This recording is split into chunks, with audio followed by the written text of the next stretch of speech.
저도 몰랐네요. 처음에 일어나라시라는 말씀을 안 하신지 몰랐습니다. 앉으라는 말씀만 하신지 몰랐는데 제가 그래서 서 있었잖아요, 계속요.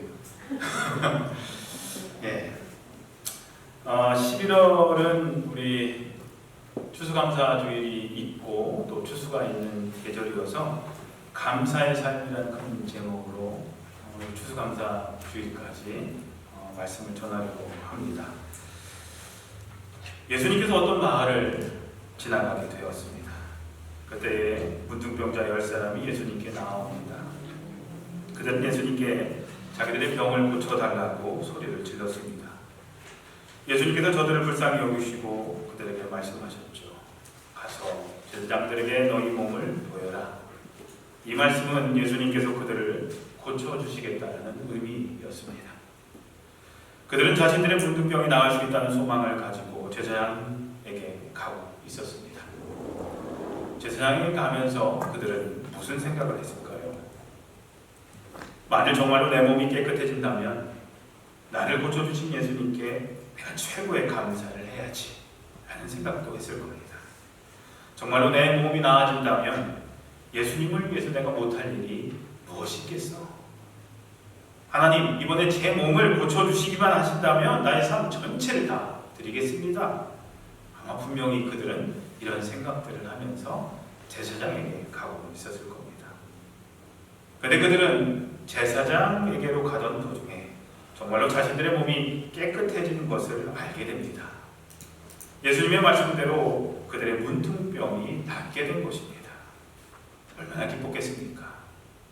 그들은 빨리 자신들의 몸을 제사장에게 보이려고 더 빠른 걸음으로 제사장에게로 달려갔을 것입니다. 왜냐하면 제사장에 가는 이유는 다 아실 겁니다. 율법에 그렇게 명시되어 있죠.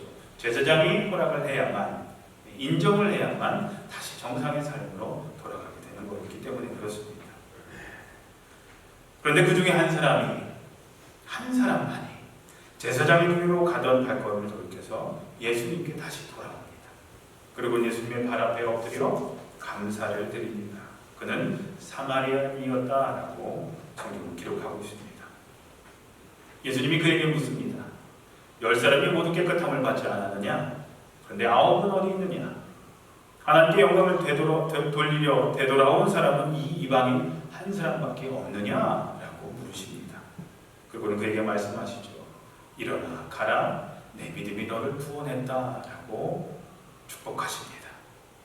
예수님께서는 하나님의 은혜에 감사하며 영광을 돌린 그 한 사람의 육신의 병뿐만이 아니라 영혼의 병도 고쳐주신 것이었습니다. 구원을 허락하셨죠. 오늘 본문은 감사하는 사람에게 더 큰 감사의 조건을 주신다는 것을 보여주는 대표적인 성경의 장면입니다. 본문에 구체적으로 기록되어 있지는 않지만 하나님의 은혜에 감사할 줄 몰랐던 나머지 9명은 비록 그들의 육신의 병은 고침받았을지는 모르겠지만 영혼의 구원은 받지 못했음을 암시해주고 있다고 볼 수가 있습니다. 물론 예수님께 감사를 드리러 오지 않았던 9명의 고침받은 문둥병자들도 예수님께 감사한 마음이 전혀 없었던 것은 아니었을 겁니다.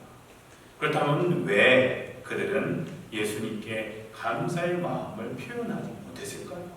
왜 그랬을까요? 첫 번째 이유는 그들은 아마 평소에 감사하는 마음이 무뎌져 있었기 때문이었을 겁니다. 평소에 감사하는 마음이 무뎌질 때 이렇습니다. 그래서 예수님께서 그들에게 베푸신 은혜를 너무나 당연한 것으로 여겼던 것입니다. 예수님은 늘 병자들을 고쳐주시는 분이시고 항상 남들에게 은혜를 베풀어 주시는 분이시고 병자를 고치실 수 있는 능력을 가지신 분이 불쌍한 병자에게 자비를 베푸는 것은 그분의 당연한 일이다 라고 생각했을지도 모릅니다. 얼마 전에 어느 천주교 신부님의 이야기를 읽은 적이 있습니다. 이 신부님이 원래 고아였는데 많은 분들의 도움으로 잘 성장을 해서 신부가 되었습니다. 그래서 자기처럼 힘든 고아들을 온 힘을 다해 도우려고 애쓰셨다고 합니다. 근데 어느 고아 학생을 오랫동안 도와왔는데 혼자 돕기 힘드니까 성당 식구들과 함께 성당 식구들의 도움을 받아서 한 달에 몇십만 원씩 도왔는데 사정이 생겨서 몇 달 동안 돕지 못하는 일이 일어났다는 겁니다. 그 신부님은 그 고아 학생에게 상황을 설명하고 미안하다고 하면서 양해를 구했다는 거죠. 그리고 정말 어렵게 몇 달 만에, 몇 달이 지나서 한 달치 후원금을 보낼 수 있게 됐는데요. 그 고아 학생이 한 말이 이 신부님에게 큰 상처가 됐다는 겁니다. 그 고아 학생이 이렇게 얘기를 했다는 거예요. 신부님, 나머지 밀린 돈은 언제 주실 거예요? 저도 쓸 일이 많거든요. 라고 얘기를 했다는 겁니다. 어렵게 모아서 줬는데 밀린 돈을 달라고 요청을 하니 뭐 마음의 생각을 하고 있으셨을지는 모르겠지만 직접 그렇게 요청을 하니 당연한 듯이 나도 쓸 일이 많으니까 그거 다 다시 돌려주세요 라고 하니 가슴이 아프셨다라는 얘기입니다. 근데 우리들도 하나님께 대하여 그러한 생각을 할 때가 있습니다. 많이 있습니다. 마치 자녀들이 부모님의 사랑을 생각할 때에 이거는 당연한 거라고 생각하기 쉽게 그들이 그렇게 생각하는 것처럼 그렇게 생각해 버릴 때가 있는 것처럼 같은 경우입니다. 매일매일 우리들에게 새로운 하루가 주어지는 것을 당연하게 여길 때가 우리는 많죠. 뭐 감사하게 생각하시는 분들 많지 않으실 거예요. 당연하다시피 생각하실 겁니다. 우리가 볼 수 있고 들을 수 있고 말할 수 있고 걷고 뛸 수 있는 것을 당연하게 생각하면서 감사를 잊고 살 때가 많이 있습니다. 왜냐하면 이 모든 것들은 나에게만 특별하게 주어진 것이 아니라 어때요? 다른 많은 사람들도 이미 누리고 있는 것이라고 생각하기 때문입니다. 그러니 당연하게 생각합니다. 내가 누리고 있는 이 은혜를 감사할 일들을 당연한 것처럼 생각을 합니다. 예를 들어서 자녀들이 건강하게 자라주는 것에 대해서 고마움을 느끼지 못하는 부모들이 많이 있어요. 왜냐하면 건강하게 자라주는 자녀가 내 자녀만이 아니다라는 생각이 무의식 중에 있기 때문입니다. 다른 자녀들도 다 건강한 줄 알아요. 그런가요? 안 그렇거든요. 안 그런 가정도 있거든요. 여기도 있잖아요. 그런데 저는 건강한 자녀들을 가진 부모님들 보면 부러워요. 근데 그 부모님들은 건강한 자녀를 가진 부모님들은 어때요? 당연하다시피 생각하죠. 남들도 다 건강하니까 우리 애도 건강한 거야. 당연히 건강한 거야. 아무렇지도 않게 생각해요. 근데 그래요? 안 그렇거든요. 아픈 아이들이 얼마나 많은데요. 그리고 하나님은 본래 사랑과 자비가 풍성하신 분이시니까 그분이 우리들에게 사랑과 자비를 베풀어 주시는 것은 당연한 그분의 성품이라고 여기면서 그건 당연하다시피 생각하면서 하나님께 특별한 감사를 드리지 못하는 것이 또한 우리들의 모습일 수도 있다는 겁니다. 그러나 우리는 우리가 누리고 있는 모든 복과 은혜가 당연한 것이 아님을 깨달아야 합니다. 예수님께서는 10명의 문둥병자들을 단체로 고쳐주신 것이 절대로 아닙니다. 우리 생각하기에 10명을 딱 띄워놓고 그 10명만 그룹으로 딱 고쳐주셨다고 생각을 하시죠. 그런데 예수님께서는 그렇게 그룹으로 고쳐주신 게 아니에요. 뭉텅이로 10명 냈다 이렇게 고쳐주신 것이 아니라 문둥병자 한 사람 한 사람을 귀히 보시고 그들 각자의 사정을 불쌍히 여겨주셨고 그들의 어려움들을 꿰뚫어 보셨고 긍휼함을 느끼셨고 저들 각자 10사람 한 사람 한 사람에게 특별하신 은혜를 따로따로 내려주셨던 것이었습니다. 그러므로 우리들은 나에게 내려주신 하나님의 은혜가 특별함을 깨닫고 날마다 순간마다 하나님께 감사와 영광을 돌리며 살아야 하는 것입니다.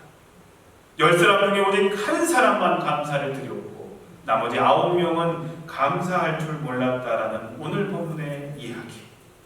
비율로 따지면 9대 1입니다. 9대 1. 그런데 이것은 바로 우리 인간들의 마음 상태를 나타내 주는 것이라고도 생각을 해봤습니다.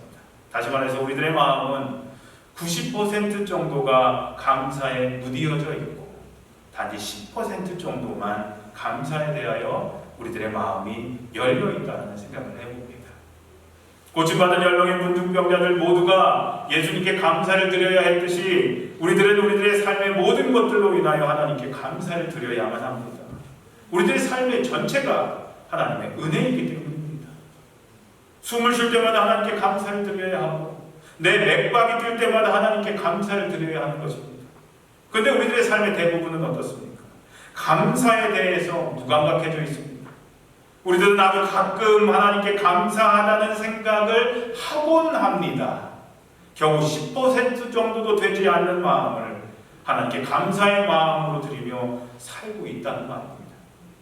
매일매일 순간마다 하나님께 감사를 드리며 살아야 함에도 불구하고 우리들은 평상시에 하나님의 은혜를 잊고 살아갈 때가 너무 많이 있는 것이 우리들의 현실인 것입니다.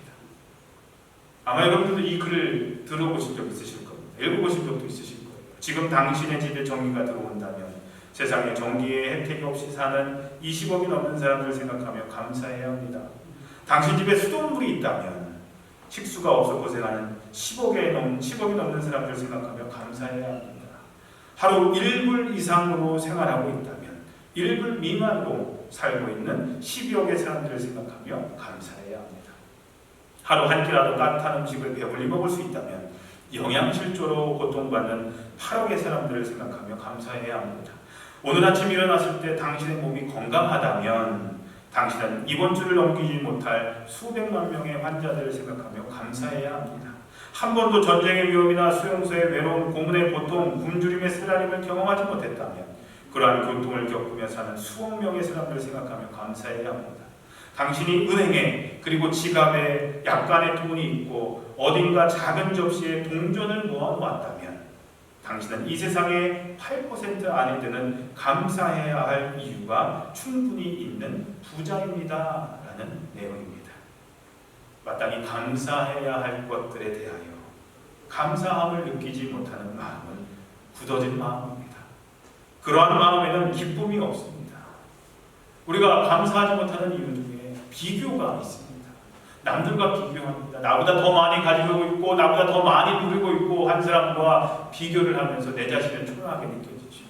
하지만 그보다 훨씬 더 많은 수많은 사람들이 나보다 못하게 살고 있는데 그들과 비교하면서 감사하지 못하고 나보다 더 많이 가지고 있는 사람들과만 비교하면서 나 자신을 더 못마땅하게 생각을 하면서 기쁨이 없어지고 감사하지 못하는 삶을 대부분의 사람들이 살아가고 있다는 데 문제가 있습니다. 그러한 마음의 토양에는 행복의 나무가 절대로 열리지 않는 법입니다. 9명의 문종병자들이 고침을 받고도 감사하지 못했던 두 번째 이유는 그들이 처음에 가졌던 간절한 마음을 나중에 잊어버렸기 때문입니다. 처음에는 간절했는데 그 일이 해결되고 나니까 잊어버린 겁니다. 그들은 예수님께 자신들의 병을 고쳐달라고 간절한 마음으로 외쳤습니다. 주님 고쳐주십시오. 아마도 그 당시 그들의 마음은 앞에서도 말했듯이 만일 예수님께서 자기들의 병을 고쳐주시기만 한다면 예수님께 감사하는 것은 두말할 것도 없고 예수님을 위해서 내가 무엇이든지 해드릴 것이라고 생각했을 겁니다. 그리고 저들이 맨 처음 받았던 그 마음은 거짓이 아니었을 겁니다. 그러나 병을 고침받은 후에 저들은 처음에 가졌던 그 마음을 너무 쉽게 잊어버렸습니다. 악의는 아니었겠지만 어쨌든 저들의 마음이 변했던 겁니다. 우리는 앞과 뒤가 다른 저들을 보면서 안타까움을 느낍니다. 이거 어떻게 저럴 수 있을까? 근데요, 가만히 생각해보면 사실 이것이 바로 우리들의 모습임을 발견하게 됩니다. 저와 여러분들의 모습입니다. 이것이 어려움이 있을 때는 간절한 마음으로 하나님께 눈물을 흘리며 매달리죠. 하나님 이것만 좀 제발 해결해 주십시오. 이거 어떡합니까? 제발요 제발요 하면서 기도하죠. 근데 하나님께서 이 문제를 해결해 주시면 하나님께 감사드리는 것은 물론이고 하나님께 영광을 위해서 무엇인지 내 삶을 바치겠습니다라고까지 그렇게 서약까지 합니다. 다들 한 번쯤 해보셨죠? 근데 막상 그 문제가 해결되고 나면 우리는 마치 그 문제가 우연히 해결된 것처럼 생각하면서 하나님의 은혜를 잊어버릴 때가 얼마나 많이 있습니까? 어려울 때는 하나님을 찾고 편안할 때는 하나님을 잊고 살아가는 것이 바로 저와 여러분들의 것입니다. 사랑하는 성도님들, 하나님을 향한 우리의 감사의 마음이 변함이 없기를 간절히 소원합니다. 기도를 이루어 주셨을 때, 기도 제목을 가운데 하나님께서 응답해 주셨을 때 그것에 대한 감사를 잊지 않는 여러분들과 제가 됐으면 좋겠습니다. 마지막으로 고침을 받은 9명의 문둥병자들이 예수님께 감사를 표현하지 못했던 세 번째 이유는 그들이 감사를 뒤로 미루었기 때문이었습니다. 만약에 예수님께서 보시는 앞에서 그들의 병이 고침을 받았다면 아마도 그들은 모두 예수님께 감사하다는 인사를 당연히 했을 겁니다. 근데 그들은 제사장들에게 가는 도중에 고침을 받았던 것입니다. 아마도 반쯤 길을 가는 도중에 고침을 받은 것 같습니다. 얼마나 기뻤겠습니까? 얼마나 빨리 식구들이 보고 싶었겠습니까? 얼마나 빨리 제사장에게 자신의 몸을 보이고 빨리 법적으로 정상인으로 인정받고 되돌아가고 싶었겠습니까? 아마도 그들은 자신들의 일들을 먼저 다 처리하고 난 후에 나중에 예수님을 만나서 고맙다는 인사를 드려도 늦지 않을 거라고 생각했을지도 모릅니다. 그러나 예수님은 그곳에 오래 계시지 않았습니다. 저들은 예수님께 감사드릴 수 있는 기회를 놓쳤던 것이었죠. 근데 더 중요한 것은 고침을 받은 즉시 하나님께 영광을 돌리고 예수님께 돌아와서 감사를 드렸던 그 한 사람처럼 그들은 그 은혜의 기회를 놓쳤다는 겁니다. 네, 우리들은 순간순간 그런 기회들을 놓치지 말고 그 한 사람처럼 하나님께 감사와 영광과 찬송을 돌림을 통해서 더 크신 하나님의 은혜를, 은총을 경험하는 삶이 되시기를 주님의 이름으로 간절히 기도합니다.